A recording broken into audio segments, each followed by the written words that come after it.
What's going on, guys? We are back with another video, and today we're talking about what gear I always have in my Ranger. Whether it's going to the supermarket or exploring for a few days, this stuff always stays in my truck. And probably a good idea for you to have some of this stuff in your vehicle. So let's check out what I got. Alright guys, so the first item we're going to start with is probably the easiest one to see, which is the traction ports. Now these specifically are Action Tracks. I had, before this set, I had Amazon ones that were like 80 bucks. They served well. I've used them a couple of times. There you go. Nick, watch your foot. Oh god. He's out. Those, before they cracked, that's the only downside I see to the Amazon. I mean, you get what you pay for. They were cheap. After a couple uses, they ended up cracking. So I ended up going with these. I've used these a few times at the beach to recover people that have buried themselves, and they've worked great. Definitely a great tool to have, especially if you're off by yourself. Definitely recommend getting some traction boards of some type. Alright guys, so next on the list is this Rhino USA bag. In this bag I have just a regular tow strap. It has a 20,000, just over 20,000 pound maximum brake strength. I also have in this bag 2 soft shackles, which are fantastic. 100% recommend soft shackles. But there's also some scenarios where you can't use soft shackles, so I also have in here, I have 2 bow shackles as well for recovery. So the next item on our list is a relatively newer one, is a Kinetic rope. Kinetic recovery rope. This is new to the arsenal, relatively new. I've already used it quite a couple times recovering vehicles on the beach.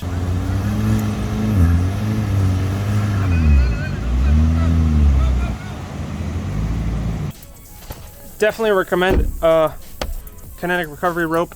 The strap is something that I had bought when I was very new to off-roading. Didn't really know the difference between a regular strap and a Kinetic strap. If you don't know the difference, just in basic terms, the Kinetic strap stretches, so it doesn't put as much tension on the vehicles, and it's more like a bungee cord, so it helps you pull.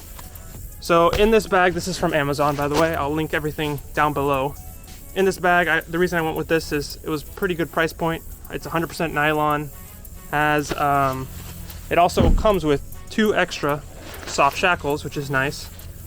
Both these soft shackles are rated for 47,000 pounds braking strength. So these are great to have if you're able to wrap it around anything.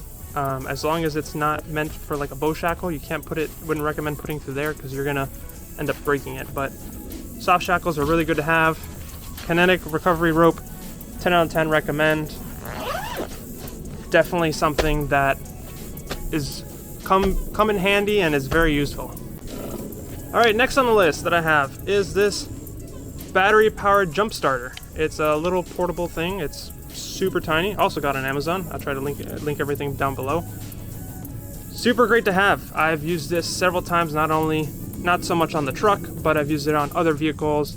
I used it on my wife's car recently that we had to replace the battery for. Works fantastic. It's just you charge it up with a USB-C just on an outlet, and it works great. You just plug it in and you jump it. And this is something that I wanted to get, especially when we go remote and stuff, and God forbid the battery dies. I can just jump start it and not be left stranded. Good tool to have, and not too badly priced either.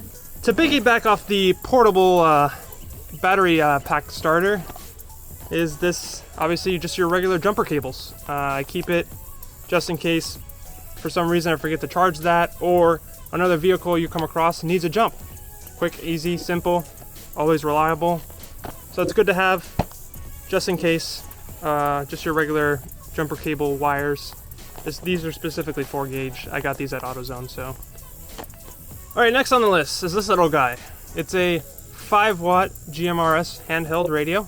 I got this off Amazon for about 40-50 bucks. It's a great budget entry GMRS radio. I've had this for about a year now, and it's still worked great. Most guys that I run into on the trails have GMRS. It's a good tool to have if you don't want to spend all the $200-300 on an in-vehicle unit. This is a good budget thing to have just to communicate with the guys on the trail that you're off-roading with. All right, next item, gloves. Really useful to have if you or anybody you know has a winch with steel cable, and if they get stuck, gloves are what you want. You don't want to touch a steel cable winch without gloves because you will get cut and stabbed. Another good thing about having them is if you yourself need to get something out of the mud or it's a dirty situation, put the gloves on. You know, I don't like when I get my hands full of mud and then I have to go into my truck and grab my steering wheel and all the other things inside the truck and just get them full of dirt when I can just simply put on my $5 Harbor Freight gloves and then wash these after. Before we get to the next item, if you've made it this far in the video and you're not subscribed, consider subscribing. We got tons of content on the page and tons of content, more future content coming. Help me hit my goal of 1,000 subscribers before the end of the year, so hit that subscribe button. Moving on, the next item I have is a 2-for-1. I have the Rapid Air Deflator here to air down, which is super useful. Airing down is kind of a necessity, not only for better traction off-road, but a way more comfortable ride than riding at 40 psi. So airing down, and obviously if you air down, you'll need to air up. So I have this air compressor from Amazon. Works great. It doesn't take too long. I hook it up directly to the battery. Typically takes me about 10 minutes to fully air up all 4 tires from 20 psi to 40. So it's not too bad. Definitely cheaper investment than going ARB dual compressor, which is almost 8 times the price of this. So if you're on a budget, great tool to have. I'll link it down below. All right, next item that I have in my truck is a first aid kit. This is not a super in-depth first aid kit. It just has your basic band-aids, alcohol wipes, Neosporin, Tylenol, itch cream, and stuff like that. Nothing too crazy. It's more for minor and slightly moderate cuts and stuff. I'm planning to get a more in-depth first aid kit soon, but it's better to have something than nothing. So definitely recommend some type of first aid kit in your vehicle. All right, next on the list that I have, my little shovel here. This little shovel has come in handy so many times, whether it's mud or sand.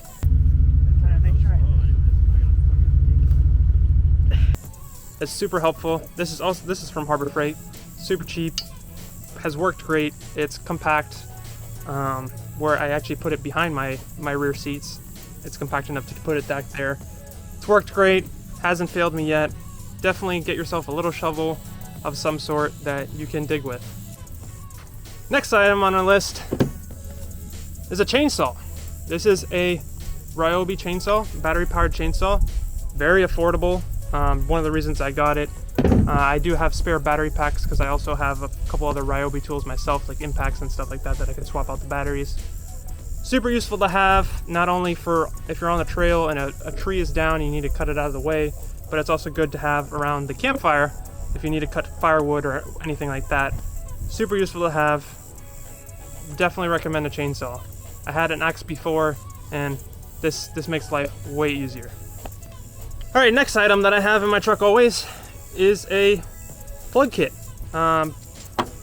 Very cheap. You can get those at Walmart for like $5. If you ever get a puncture in the main part of your tire, super useful to have to temporarily patch it so you can make it out to your nearest tire shop so it can get properly fixed. But it's a good tool to have. I've used patch kits in the past, not on my personal truck, but I've used it on other vehicles similar to this kit that I have, and it works great to be a temporary fix, so that way you can get out of whatever situation you're in. All right, guys, last but not least is tools. When you're out off-roading and stuff like that, things can break, things can come off.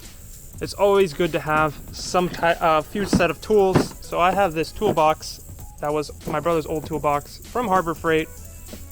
It's not super in-depth. I plan on upgrading this to a better toolbox that has more tools, but it gets the job done. It's got your screwdrivers, pliers, a whole type of bunch of socket wrenches and stuff like that. So it gets the job done if something minor was to break or, you know, come loose. This is something that you could get by with. I also carry tie wraps. Tie wraps are super useful to have. I also have hose clamps. You'd be surprised the amount of things you can fix with just hose clamps. I've had, not on this vehicle, but I've had in previous vehicles, coolant pipes pop off and stuff like that, and hose clamps have come to save the day. And I also have electrical tape, and I have spare fuses, because you never know when you're going to blow a fuse. I have spare fuses that I keep just in case, not only for me, but if you come across somebody that is stranded, and you know, a simple fuse will be an easy fix. So alrighty guys, that's it for all the gear that I have in my truck. If this video was helpful or you enjoyed it, leave a like and subscribe if you aren't, for more off-roading and overlanding adventures, and I'll see you guys in the next video.